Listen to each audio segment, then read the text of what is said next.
कभी आप पर एफआईआर हो जाती है ना, अल्लाह ना करे एफआईआर हो, लेकिन बहरहाल कभी एफआईआर हो जाए, सबसे पहला काम जो करना होता है ना पर्चा होने के बाद, वो आपने ये करना होता है कि आपने प्री अरेस्ट बेल करवानी होती है।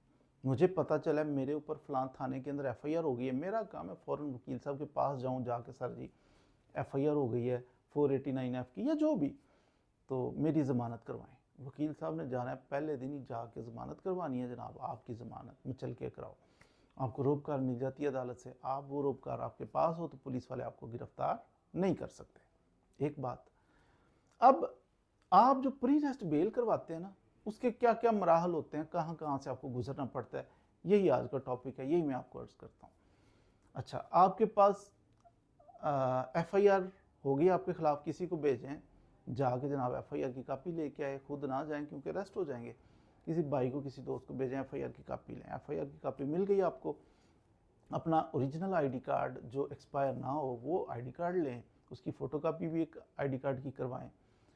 तो एफआईआर ले ली, ओरिजिनल आईडी कार्ड ले लिया, वकील साहब के पास चले गए, वकील साहब के पास जाकर उन्होंने टाइप कर लिया या हाथ से लिख लिया, आपकी ज़मानत कबल गिरफ्तारी वकील साहब ने तैयार कर दी, आपके साइन वगैरह करवाए, अदालत में दाखिल कर दी। अदालत के अंदर आप जाते हैं तो पहली पेशी पे पेश होते सारी, जज कहता है ठीक है, बाद अब तो जज तक पहुंचता ही नहीं, रीडर ही कहता है ठीक है। तो तारीख मिल जाती है आपको 7 दिन की, 10 दिन की, कि आप इतने दिनों के लिए ज़मानत पर हैं और मुचलके जमा करवाएं, 1 लाख का, 2 लाख का। मुचलके अब क्या होते हैं, मुचलके ये होते हैं कि आप किसी अपने दोस्त को, किसी जानने वाले को, मिसाल के तौर पे कहते हैं 2 लाख के मुचलके जमा करवा दो। 2 लाख के मुचलके का मतलब है कि आप किसी को लेके हैं जिसके पास कोई प्रॉपर्टी है, कोई गाड़ी है, कुछ ऐसी प्रॉपर्टी है जिसकी वैल्यू 2 लाख से ज़्यादा हो, वो प्रॉपर्टी के कागज़ लेके आता है, कहता है जी मैं जनाब इसकी ज़मानत, उसकी ज़मीन हो सकती है, उसकी फ़र्द लेके आता है, फ़र्द बराए ज़मानत, तो वो आके कहता है मैं इसकी ज़मानत देता हूँ कि अगर ये बंदा हर डेट पे पेश होता रहेगा, अगर ये पेश ना हुआ तो मैं 2 लाख रुपया भरूंगा जनाब। तो ये होती है मचलके करवाना। तो मचलके जब आप करवाते हैं, आपको अदालत एक रोबकार देती है, एक पेपर दे देती है जिसके ऊपर लिखा होता है कि ये ज़मानत पे है। अब पुलिस के पास अब चले जाते हैं, ये जो अभी आपकी जाते सार ज़मानत हो गई ना अदालत से, इसे कहते हैं कच्ची ज़मानत या इसे कहते हैं इंटरम बेल। तो ये इंटरम बेल जो होती है ना, अबूरी ज़मानत, ज़मानत कबल गिरफ्तारी, ये सारी एक ही चीज़ है।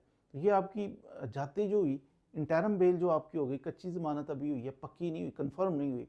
कन्फर्म कैसे होगी, ज़मानत हो गई है, 1 2 3 4 पेशियाँ भी पड़ सकती हैं, आपका महीना निकल सकता है, 2 महीने निकल सकते हैं, तो ये वक्त गुजरता है। फिर उसके बाद क्या होता है, जज साहब साथ ही आपको अबूरी ज़मानत दे के पहली तारीख पे साथ पुलिस वालों को भी बुलाते हैं, मुद्दई जो होता है जिसने एफआईआर करवाई होती है उसको भी बुलाते हैं कि आ जाओ भाई ये ज़मानत चाह रहा है। तो वो फिर पुलिस वालों की पूछगिछ होती है, उनसे पूछा जाता है क्या इस केस के अंदर, वो अपना कुछ बताते हैं। दूसरा, जो मुद्दई होता है किसी केस का, मुद्दई साहब भी आ जाते हैं, वो भी वकील को लेके आते हैं, वो कहते हैं इसकी बेल नहीं होनी चाहिए, अपोज करते हैं। तो फिर उनको सुन के फाइनल फैसला किया जाता है, या तो आपकी प्री अरेस्ट बेल जो है उसको कंफर्म कर दिया जाता है, पक्की कर दी जाती है, तो या फिर उसको खारिज कर दिया जाता है। जो ऑलरेडी ग्रांट की होती है ना आपको कच्ची ज़मानत, इंटरम बेल, तो उसको वापस ले लिया जाता है। फिर पुलिस के पास इख्तियार है कि इसकी ज़मानत खारिज हो चुकी है, इसको अरेस्ट कर लो। अगर आप अरेस्ट हो जाते हैं तो बड़ी अच्छी बात है, पुलिस वाले पकड़ लेंगे, फिर ज़मानत बाद गिरफ्तारी करवानी। लेकिन अगर आप पकड़े नहीं जाते, निकल जाते हैं, फ़रार हो जाते हैं, फिर आप उससे अगले फोरम पे, अगली अदालत में आप जाके, मिसाल के तौर पे हाई कोर्ट में जाके, तो आप अपनी ज़मानत कबल गिरफ्तारी, बेल बिफोर अरेस्ट आप फाइल कर सकते हैं। उधर भी इसी तरह जाते सारी पहली तारीख पे आपको बेल मिलेगी, कहीं में चल के इतने के दे दो, तो एग्जामन आप लेके आएंगे 1 आध दिन के अंदर अंदर, फिर ला के वो उधर से भी आपको रोबकार मिलेगी।